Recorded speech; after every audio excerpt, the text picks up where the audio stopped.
Dear viewers, welcome. The time, March 1898. The place, Kenya, east of the famous Mount Kilimanjaro in the harsh Tsavo Desert. This is where it all began. Terrifying stories were passed down, and tragic news spread of men who met their end in the jaws of two of the fiercest lions of the time, who alone were responsible for the deaths of up to 135 people, leaving behind images of the victims and the immense tragedy that befell them. Throughout history, Tsavo lions were known as some of the fiercest man-eating types. Despite being smaller than their Serengeti counterparts who lived up the mountain, likely due to their harsh, resource-scarce environment. It was also said that these lions were usually found in small prides, often with only one male for mating, who held exclusive breeding rights. In contrast, most other prides included many lionesses and at least two males. As the slave trade routes developed through Tsavo, Kenya, many traders forcefully marched their captives across the barren lands. Due to the extreme heat, one of the slaves often died along the way, left behind as easy prey for predators. Many believe this gave the Tsavo lions an early taste for human flesh. The tragedy began when a team of Indian workers led by British Lieutenant Colonel John Henry Patterson arrived in Kenya to build a bridge over the Tsavo River as part of the Kenya-Uganda Railway project. It seemed doomed from the start. As Bruce Patterson wrote in his book, The Lions of Tsavo, few men at the end of the railway knew that the name itself was a warning. Tsavo meant place of slaughter in the local language, referring to the killings committed by the Maasai people, who often attacked weaker tribes and slaughtered their men, long seen as an omen of doom by other communities. Shortly after John Henry Patterson and his team began construction, a worker went missing. After searching, his mutilated body was found. Fearing that a lion was responsible, Patterson, realizing the looming danger, set out the next day to stop the horror and track the beast. Instead, he found more bodies, men from earlier missions whose stories had been buried with them. The next day, another of Patterson's men vanished. By April, the number of missing had risen to 17. And that was just the beginning.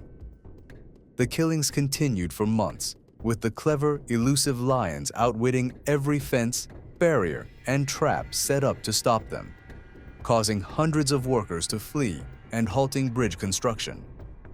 The lion attacks devastated the camp.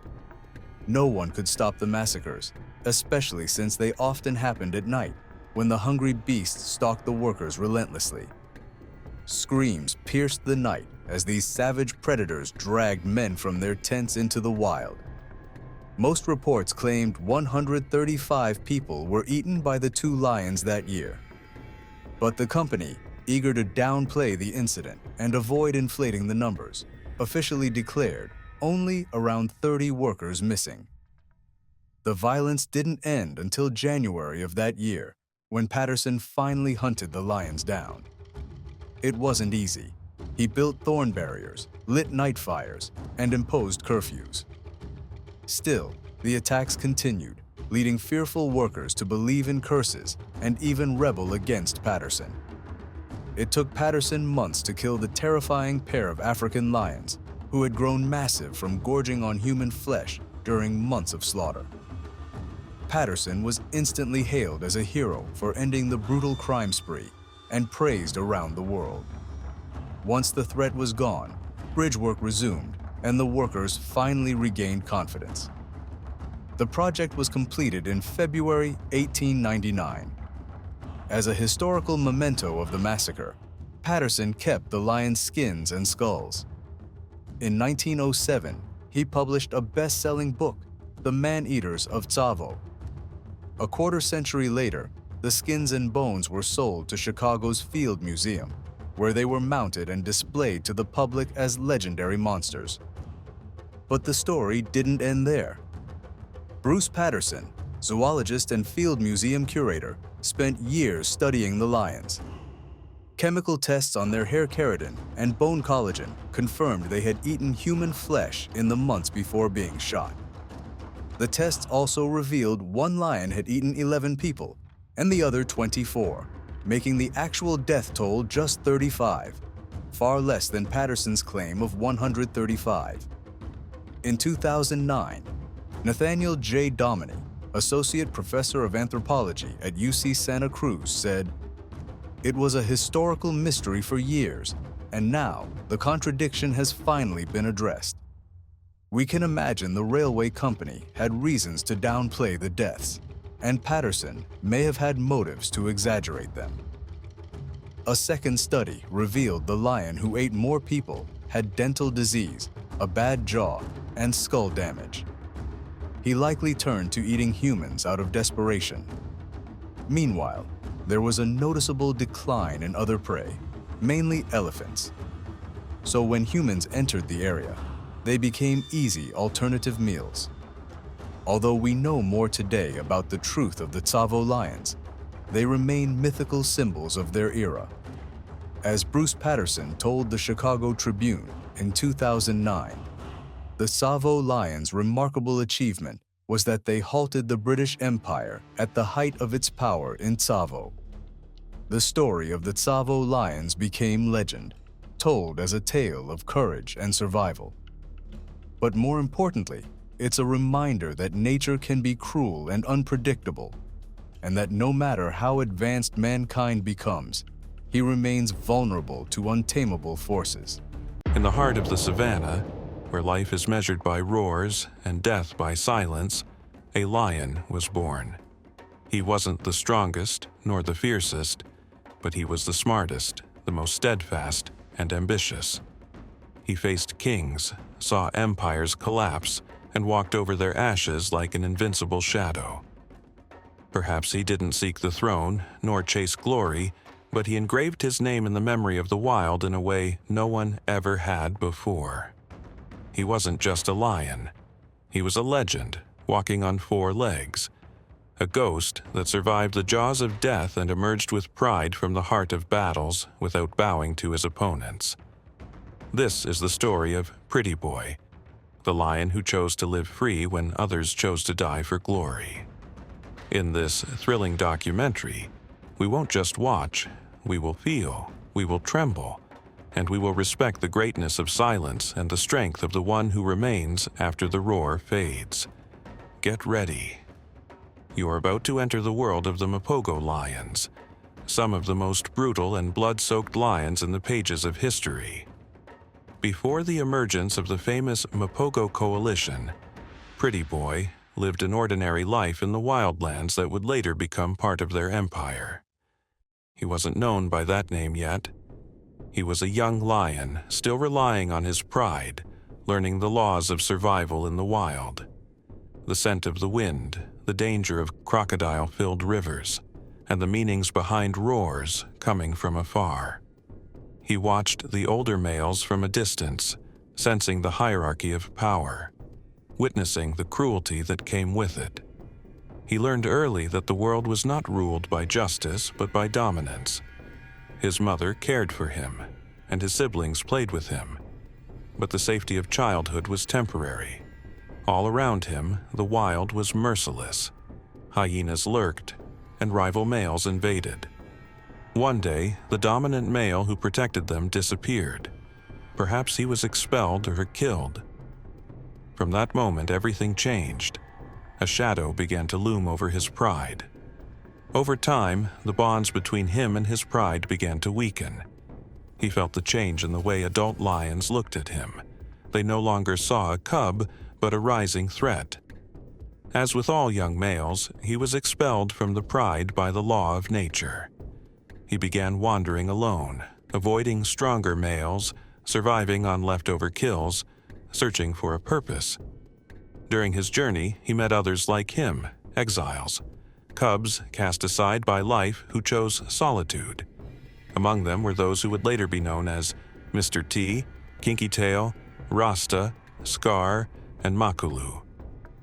At first, they formed fragile bonds, not out of friendship, but survival. They needed each other, They had nothing, and yet the future was open before them. With every challenge they faced together, their bond grew stronger. As for Pretty Boy, the silent observer, he began to understand the power of unity. Their lives had changed from being lonely and empty, with no food, no land, no females, into a strong, united group. Their presence together changed everything. When they moved as one, other lions took notice, hyenas fled, and herds scattered swiftly. Indeed, the group began to move with clear goals. They entered lands ruled by dominant males, testing boundaries. Pretty Boy felt the thrill of danger, but also something else. He realized they were not just wandering lions, they could become rulers. It started with nighttime scouting missions, stealing kills and leaving signs in lands not their own. Over time, some of them grew more aggressive, especially Mr. T and Kinky Tail. Their intentions focused on attacking an old coalition in the east. They heard the roars of a pride ruled by aging males and cubs, an ideal opportunity. Pretty Boy wasn't loud or expressive, but he fully understood what the rest of the group wanted. This was their moment. If they succeeded, they wouldn't just survive, they would rule. So he looked at his 5 companions, each carrying their own scars, hunger and determination. There was no going back. The wild had cast them out, but they would return this time as invaders. Despite the rising momentum among the young lions, Pretty Boy may have hesitated. The recklessness of Mr. T and Kinky Tail troubled him. Their aggression and obsession with dominance clearly revealed their brutal nature. He had seen what happens to those who rise too quickly. The wild knows well how to slowly humiliate them. Perhaps he silently questioned whether this coalition was truly a path to survival, or a suicide led by reckless ambition. He didn't seek bloodshed for blood's sake. He knew what war between lions meant. Cubs slaughtered, mothers torn apart, males fighting to the death. He had seen it as a cub. He had smelled the scent of rotting wounds and corpses left behind by fallen kings. Later, when the moment came, when they neared enemy territory, Pretty Boy remained calm, while the others roared with excitement. Some surely noticed his silence, especially Scar, who didn't think he was ready. But Pretty Boy avoided him. Deep down, he didn't want war, but he had no choice. He knew he couldn't face the wild alone again. As for Makulu, the oldest among them, he wasn't the loudest or most violent either. His strength was in his long experience and sharp focus, reflected in the way others moved when he stepped forward. Pretty Boy watched him closely to learn. Makulu had survived horrors no one else had seen. He carried the calm of a lion who had faced death and returned stronger. One evening, before the first real confrontation, Pretty Boy found himself walking beside him. There was no fiery roar, only silence. Their steps in the dark were accompanied by the distant sounds of herds, while Makulu pressed forward with deep determination and one phrase echoing in his mind: "Either we do it together, or we don't do it at all." Those words were enough. He didn't promise them victory, nor glorify the fight. He only thought of their unity, the only weapon they had against the cruelty of the wild. Alone, each one of them was doomed. But united, as 6 strong lions, they could become something else. Something never seen in lion coalitions before. In that moment, Pretty Boy realized that the presence of Makulu gave him stability and resolve. He didn't need to roar the loudest or lead the charge. He only had to stand with his brothers when the moment came. And that moment was coming fast. And so, the 6 males entered enemy lands under the cover of darkness. The scent of the dominant males was still present, but faint, a sign of their weakening hold. The pride they targeted quickly surrendered. previously protected by kings whose strength had faded and influence had withered. At that time, their coalition had no name yet. They weren't the Mapogo. They were just 6 young males, driven by hunger and led by the goal of survival. Their first fight came quickly, roars tearing through the night as the aging males charged at dawn, trying to defend their legacy, but they were no match. One was killed instantly, the other fled. The weak cubs were crushed between the jaws of these 6 killers. The lionesses initially joined the aging males and fought fiercely, but soon surrendered. The coalition claimed the pride with ease and force. Pretty Boy fought alongside his brothers with a silent but ruthless style. He didn't indulge in chaos like Mr. T, who ripped through enemies with savage intensity. Instead, he was precise, strategic, striking where needed, retreating when necessary. When it was all over, he didn't celebrate. He stood at the edge of the plains, gazing over the land that now belonged to them. One by one, they snatched prides from their enemies. Their reputation spread like wildfire. Lions across the region whispered about the black-maned ghosts who left no cub alive, no king breathing. Pretty Boy was there in every battle, every roar, every moment the balance of power shifted. He was no longer a wanderer, no longer hesitant. He had become a conqueror, a member of the most feared coalition in modern wild history.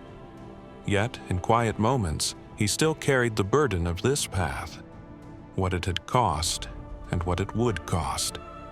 The future wasn't lit with glory. He preferred survival and caution over arrogance.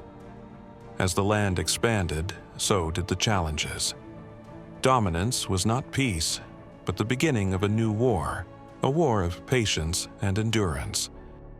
The Mapogo coalition controlled vast territories, commanding several prides, pushing their borders further than any group had dared before. But each day was a new test. Pretty Boy quickly learned that strength alone wasn't enough to keep the throne. Tension began to rise within the coalition. Mr. T and Kinky Tail were always pushing for more. Insatiable, relentless, more brutal and unpredictable. Rasta and Scar became more isolated. Makalu tried to keep order, but barely succeeded. In the heart of this storm, Pretty Boy stood firm. He was respected because he never let bloodlust consume him. The lionesses trusted him more than the others. He was often seen lying close to cubs, alert but non-aggressive.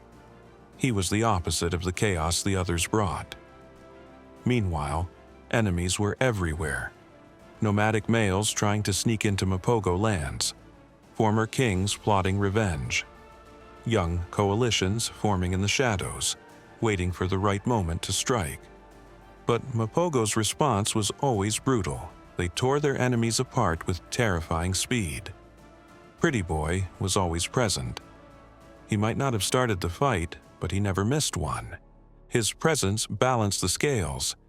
If Mr. T was fire and death, Pretty Boy was control and command. One day, one of their toughest challenges came from 3 strong young males circling the borders of their land.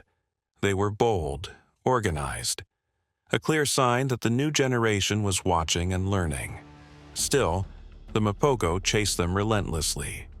But the message was clear. Time was shifting, and the balance would soon tip.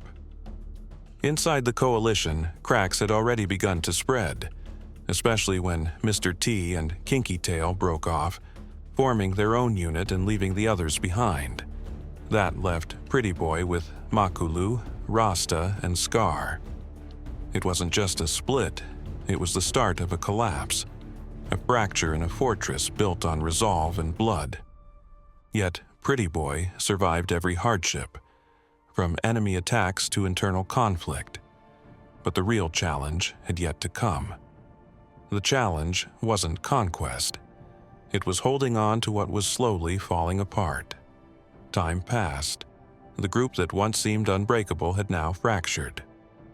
Mr. T and Kinky Tail were operating separately, while the other four, Pretty Boy, Makulu, Rasta, and Scar, defended what was left of their territory. The unity that made them an unstoppable force had started to crumble. The world around them was changing. The weight of past battles began to wear down their spirits. Pretty Boy stayed close to Makulu. They were more balanced and less reckless than the others. Rasta grew quieter. Scar limped from an old injury that never healed. The power they had built with yesterday's brutality now felt more like a fading memory than a living force. Their movements became fewer. They were no longer seeking expansion, but protection of what little remained. Yet new threats were already creeping toward them. Young coalitions began testing their strength. Roars of unfamiliar males echoed from beyond the borders, louder and more challenging than before. The wild no longer feared the Mapogo as it once did. Though they were still seen as legends of strength, the cracks in their ranks were undeniable. Pretty Boy felt it, as if the land itself whispered the calm before the storm. It was no longer about blood, it was about legacy. And as he patrolled the edges of his kingdom, he realized that the shadows closing in were not from outside, but from time itself. They had ruled for a long time. Now their turn had come to face the brutality of stronger, tougher enemies. In a battle that would decide their fate, maybe not now, but soon. The downfall began when Kinky Tail, who had separated from the others, was ambushed by a rival coalition. Though he fought fiercely, he was alone, and they were many. His body was found torn, lifeless. Mr. T responded with fiery rage. He returned alone to avenge his brother, and succeeded in killing one of the attackers, regaining some of his pride. But it wasn't long before he too was surrounded by enemies. He fought to his last breath, roaring until his voice fell silent forever. The Mapogo were now 4. News of 2 deaths spread quickly. Many lions were emboldened to attack the remaining members, especially after the death of the coalition's most savage member, Mr. T. Soon. A new coalition emerged, called the Majingjalane. 4 strong young males who followed in the Mapogo's footsteps, but with youthful hunger and modern warfare tactics. Pretty Boy felt the glory starting to turn against them. Their dominance was beginning to shrink. Then Rasta suddenly disappeared, likely killed in a skirmish. Soon after, Scar vanished as well. Whether he died or chose exile, no one knew. Only 2 remained, Pretty Boy and Makulu. They roamed together through the remnants of their former kingdom. They were no longer kings, but ghosts, moving silently, avoiding conflict, living on instinct and memory. Pretty Boy no longer sought battle. He sought refuge, peace, a place of safety. But the fierce Majingjalane lions had begun to close in. They were strong, young, and more united than the Mapogo had ever been. Gradually, they took over the prides the Mapogo once ruled. The lionesses shifted their loyalty. Even the land itself seemed to forget who once walked it. Still, Pretty Boy didn't flee far from his former kingdom. He moved silently, choosing solitude over war. After facing death countless times, he now chose life. Their downfall wasn't caused by a single battle, but by a slow collapse of everything they had once built. Pretty Boy didn't survive through strength, but through isolation and extreme caution. He outlived all his brothers. He lived to see the rise and fall of the empire they once built, a force that had terrified everyone.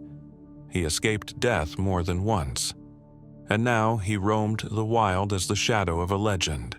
No pride, no land, no kingdom, but he had preserved his life. In a world where strength is often measured by an early death, survival became the real reward. New lands fell under the rule of the Majingjalane lions. Their roars filled the night.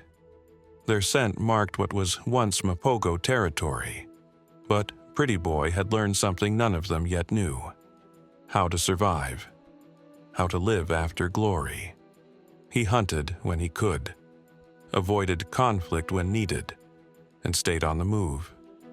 Some lionesses from his old pride still remembered him, even let him approach. The cubs looked at him with curiosity, unaware of who he once was. He didn't need to reclaim a throne. The throne was already gone. What he carried now was something different: knowledge, wisdom, and awareness. The savanna quieted around him. Seasons changed. Rain fell and evaporated. Grass withered and bloomed again. Prey herds migrated across the plains.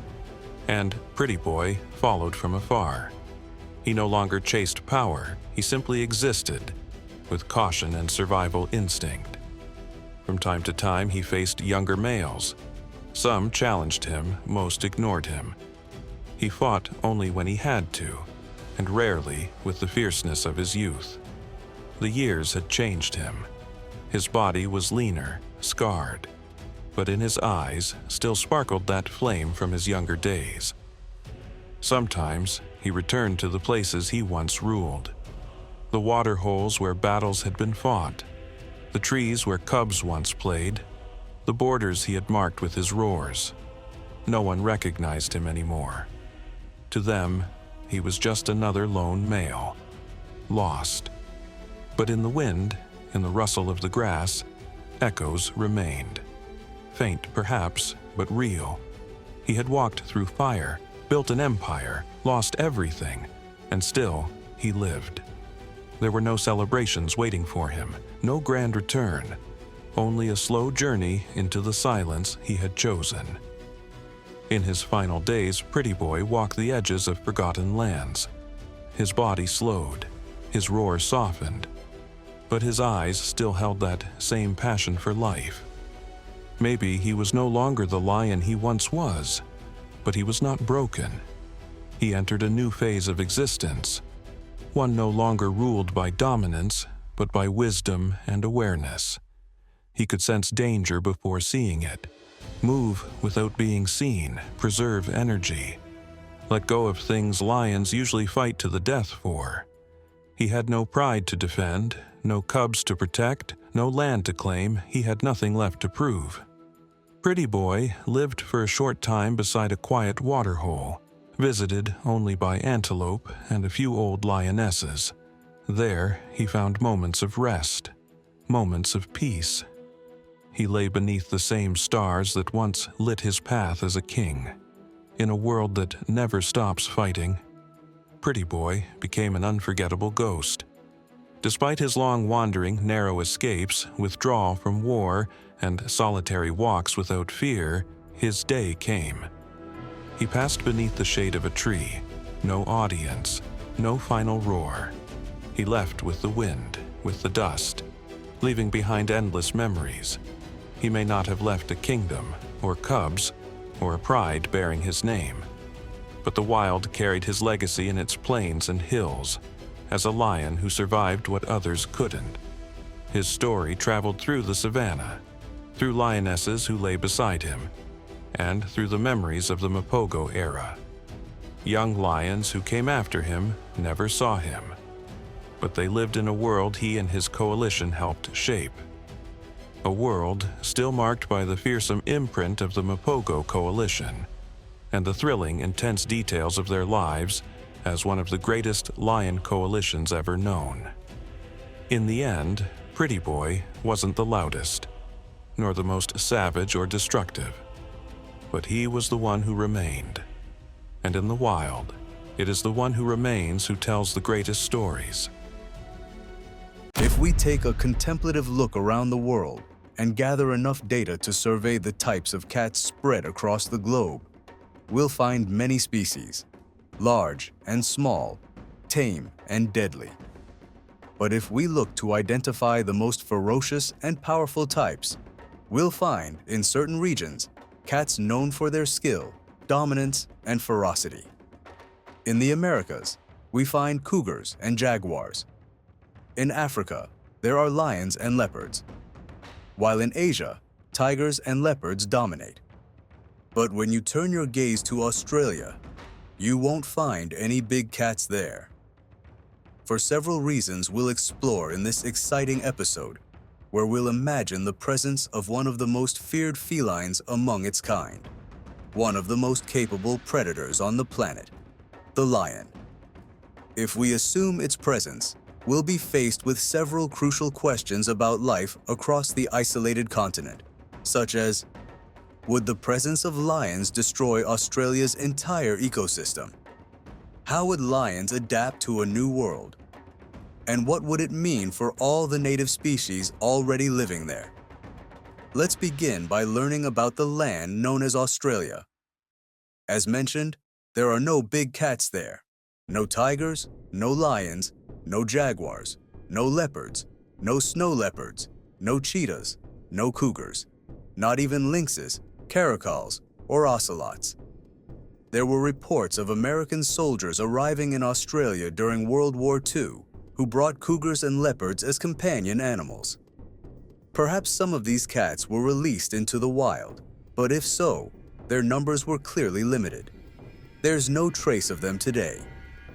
In fact, Australia is home to some of the most unique species in the world, thanks to its isolation from other continents. It's famously known as the land of kangaroos, wallabies, wombats, and koalas, and rightly so. It also hosts many unique mammals and is the only place on Earth that contains all three kinds of mammals: placentals, monotremes, and marsupials. Among its predators is the dingo, the continent's only native wild dog. There are dozens of giant venomous snakes and spiders. If we told you the actual number, it might send chills down your spine. And let's not forget, Australia is full of deadly crocodiles. Both freshwater and saltwater species live here. These crocodiles dominate the northern regions of Australia, which are considered extremely dangerous. The further south you go, the less common they become due to the cooler climate. Crocodiles prefer to stay near warm water. Australia lies close to the equator. Its northern parts sit around 9 degrees south, stretching to about 44 degrees south, where the weather becomes colder. That's why Australia has such a diverse landscape: tropical rainforests, mountain ranges, remote inland areas, and deserts in the semi-arid interior. The outback is sparsely populated, with just about 3.4 people per square kilometer, equivalent to around 0.6 people per square mile. So, don't expect to see more than 7 people in every square mile of those vast areas. That's why most of Australia's population lives along the coast or nearby, where conditions are more suitable for humans. So now that we've understood the nature and climate of this continent, we must consider how to gather some lions and prepare to transport them. Let's head out on an exciting journey to Africa to obtain some of these lions. Africa shares many similarities with Australia. One of them is the diversity of habitats, including tropical rainforests, mountain regions, and deserts. Northern Australia lies near the equator, while the equator cuts through Central Africa. When we examine where lions live, we find they mainly inhabit sub-Saharan Africa, avoiding the vast desert. But the areas they do occupy are not tropical rainforests. Lions live in savannas, grasslands, and even dry plains, so they are well adapted to dry heat. They can also be found in mountainous areas, living at elevations up to 3,600 meters on Mount Elgon, along the Uganda-Kenya border, and even near the snow line of Mount Kenya. Therefore, in Australia, lions would likely avoid dense rainforests since they're not their preferred habitat. But they would thrive in the drier regions. The areas lions naturally inhabit rarely dip below 20 degrees Celsius, even in colder months, and they're accustomed to daytime temperatures between 26 degrees Celsius and 30 degrees Celsius. Due to these factors, lions prefer to stay near a permanent water source, but also require ample shade. They spend a lot of time in direct sunlight, so they need cover when necessary. They also prefer dense vegetation, like shrubs and tall grass, vital for hunting. Calling lions killers is no exaggeration. They must hunt to survive. Lions are large carnivores and need substantial meals. So how do you feed a predator that can weigh up to 225 kilograms? Lions prefer large-hoofed mammals, especially zebras, antelopes, gazelles, and buffaloes. These prey typically weigh between 225 and 900 kilograms.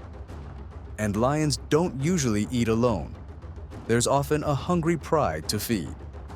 A lion pride may consist of 6, 10, 15, or even more members.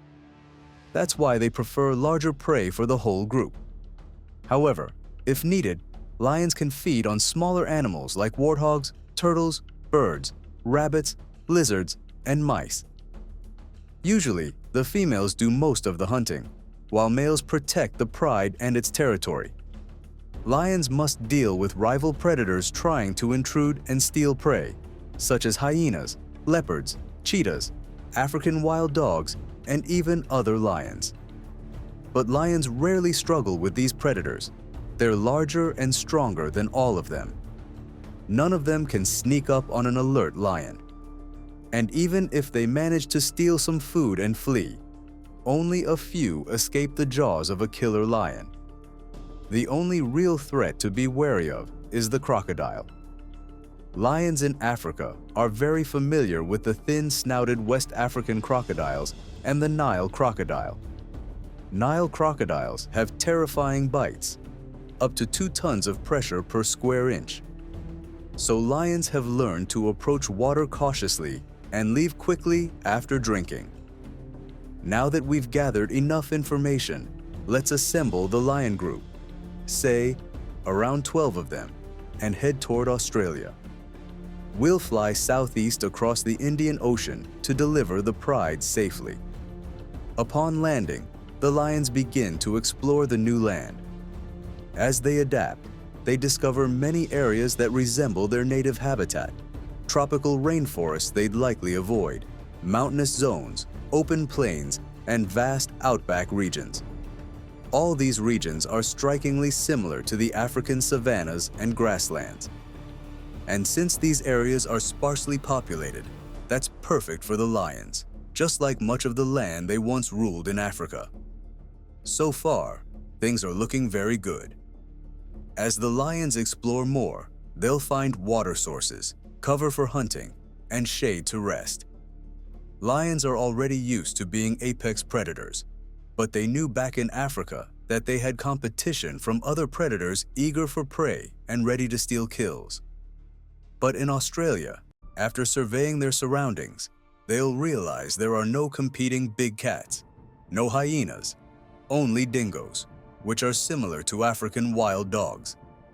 With competition reduced by about 25%, things just got a lot easier.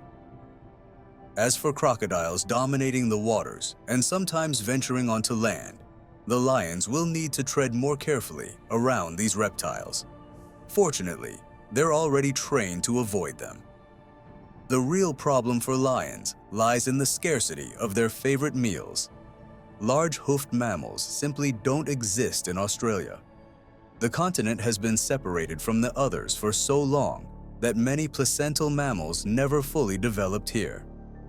For this group of lions, their best options might be wallabies, wombats, koalas, birds, and lizards. But these are far smaller than the animals lions usually eat.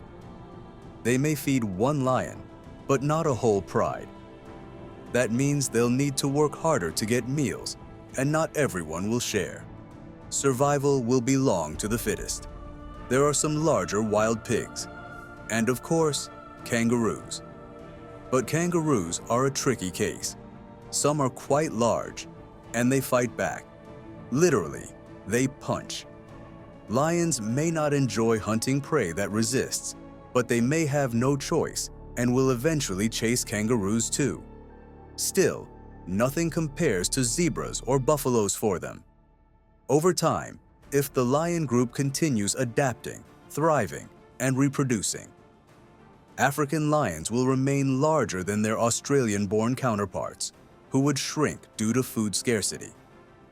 As for all the small marsupials, kangaroos, and wild pigs, they'll have to adapt to their new predator. They'll face a life-or-death struggle against a ruthless, ever-hungry beast. On the other hand, if the lions fail to adapt to the harsh conditions of Australia, their survival will hinge on food availability. If they struggle to find enough, they'll suffer great losses, brutal conflict, and hunger, ultimately leading to their extinction on the continent. 6 terrifying animals that can defeat the fearsome Komodo dragon. Legends take us back to tales of ancient dragons that breathe fire and death, but are they merely myths or terrifying truths? We may never know the answer, but some living beasts make those legends seem like madness. At the top of that list is the terrifying Komodo dragon. The Komodo dragon can reach a length of 3 meters and a weight of 130 kilograms.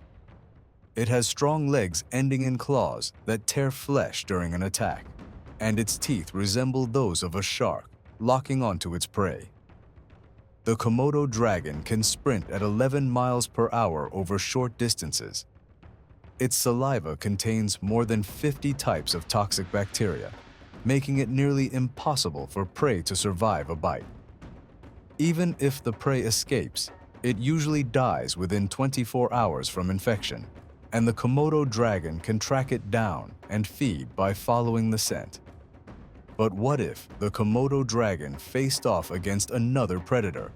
Who would win? Let's dive into a list of the most dangerous animals that could stand up to the monstrous dragon. First, Komodo dragon versus crocodile. Crocodiles top the list of the world's deadliest predators.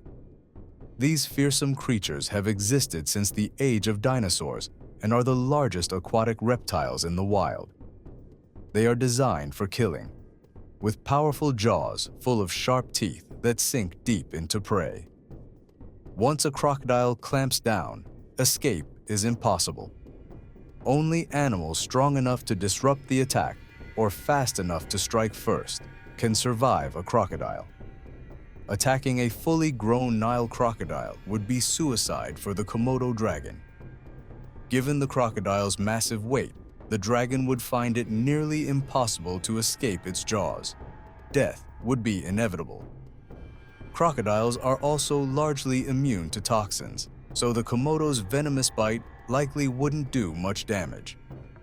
Their aggressive immune systems attack bacteria on contact, making the Komodo's toxic saliva even less effective.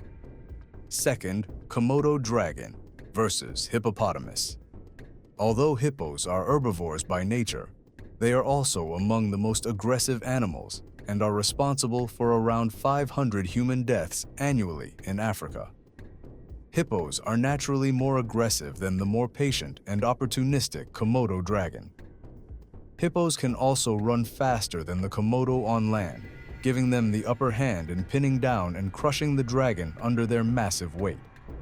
Even though the Komodo has flexibility and better turning ability, it likely wouldn't be enough to escape a raging hippo. Thanks to the hippo's enormous jaw, capable of opening 180 degrees and immense strength, a single bite could easily crush the Komodo dragon in half. Their bite force is estimated at 2,000 pounds. Third, Komodo dragon versus anaconda. Large anacondas and other massive reptiles are known to prey on many kinds of reptiles. A truly massive anaconda could potentially kill and swallow a Komodo dragon. However, a large Komodo dragon might be able to kill a medium-sized anaconda. The Komodo dragon has learned over time to use tactical skill to outmaneuver larger prey or avoid deadly jaws. But if it isn't fast enough, the anaconda can crush it by coiling and squeezing until the dragon dies. This crushing could cause internal bleeding, weakening the Komodo and eventually allowing the anaconda to devour it. Even if the Komodo strikes first with its sharp claws and venomous bite, the venom takes time to act, too slow to stop the anaconda. The Komodo would likely lose the battle. Fourth, Komodo dragon versus tiger. If a tiger and a Komodo dragon were to fight, both might die. Komodo dragons are ambush predators. They attack, bite, release, and then follow their prey until the venom takes effect, then strike again to feed. Tigers are also ambush hunters. They leap from behind and aim for the spine, using a single crushing bite to paralyze or kill their prey. If the tiger jumps on the Komodo dragon, it would struggle against the dragon's armored neck and thick skin. Still, the tiger's immense bite force, which can penetrate crocodile skin, would eventually kill the Komodo. If the Komodo bites first, the tiger might still kill it, but die hours later from the venom. Fifth, Komodo dragon versus the king of the jungle, the lion. The Komodo dragon is the largest and most aggressive lizard on Earth, reigning over some islands in Asia with unmatched terror. But facing a dominant lion would result in a savage fight. Only one would walk away alive. Despite its size, the Komodo would be committing suicide by attacking the lion. The dragon may try to land its lethal bite, but the lion, with its power and intelligent tactics, would likely avoid the hit. The lion's bite force is 650 pounds per square inch, and its heavy paws make every strike dangerous. If the lion survives the bite, it would most certainly kill the Komodo dragon with its claws and fangs. Sixth, Komodo dragon versus the bear. If a Komodo dragon encounters a bear, especially one of the larger species, the bear would likely win. Bears can weigh up to 408 kilograms, many times heavier than the Komodo dragon, which weighs less than a quarter of that. This massive size gives the bear immense power. A strong strike from its claws could tear the Komodo apart. That doesn't mean the Komodo poses no threat. A bite could infect the bear, and the venom might eventually kill it within hours. But thanks to the bear's thick fur and loose skin, it's hard to land a lethal bite. This natural defense makes the bear much harder to kill. The Komodo dragon is no easy prey, but the encounter would likely become a brutal fight for survival.